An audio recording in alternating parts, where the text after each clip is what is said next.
Now, shouldn't the Pope be more concerned with morality rather than ethics? I know that's kind of almost splitting hairs, but it's a pretty fundamental difference nonetheless. Interestingly, there is a conversation coming up, although it is not as strong in the tech community as it should be, about what to do when governments instruct tech companies to create software that is a natural violation of human rights. That is, we currently have our government passing things like the digital identity, which represents an extreme shift in the rights and privacy of individuals.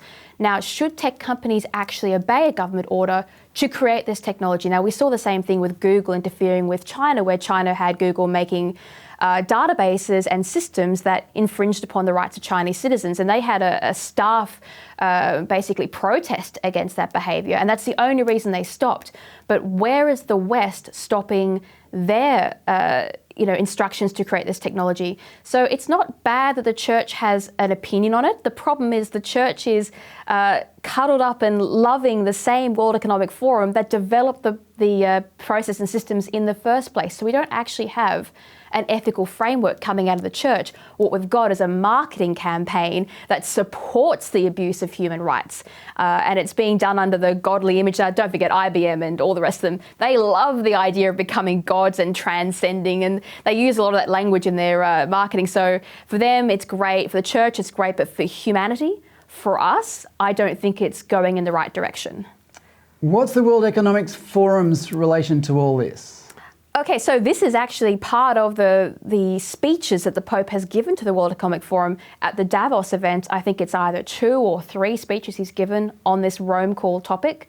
And it's linked in with mostly the farming and the, what do they call it? Moral farming or ethical farming, sustainable, that sort of thing, all the buzzwords they use.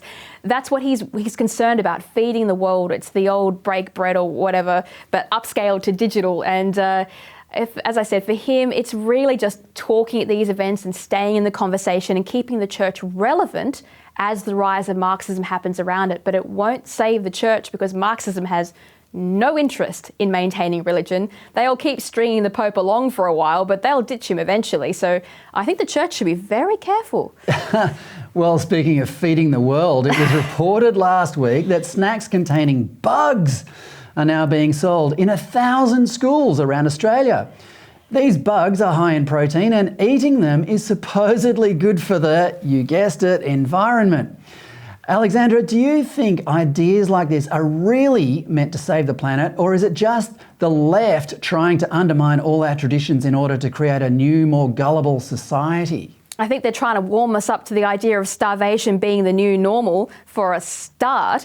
But I remember in school, the only thing they tried to stop us having was coffee, probably because they didn't want jacked up students running around the place. But after I left school, this whole idea started of policing students' lunchbox, where you couldn't have a piece of cake because you'll upset people who it's not their birthday. And then you couldn't have nuts, you can't have chocolate, you can't have all these things because they're not healthy. And now, instead of having normal food in your lunchbox, they want you to have crickets and cockroaches and all kinds of rubbish. So we've gone from having great food to no fun to please eat the bugs. This is the direction our civilization is taking. But aren't they just trying to control us by any which way they can? Isn't that the ultimate aim? Oh, it's all control, but at the same time, there are all these companies that are making these snacks, and they've got all this eco money and eco funds coming into it. So in order to justify their existence as these new green companies, they have to do deals with school to put this food into the schools, because the kids are never going to go to the shops and go, "Hey, Mum, can I have a pack of crickets?" It's not going to happen. They play cricket, they don't eat crickets.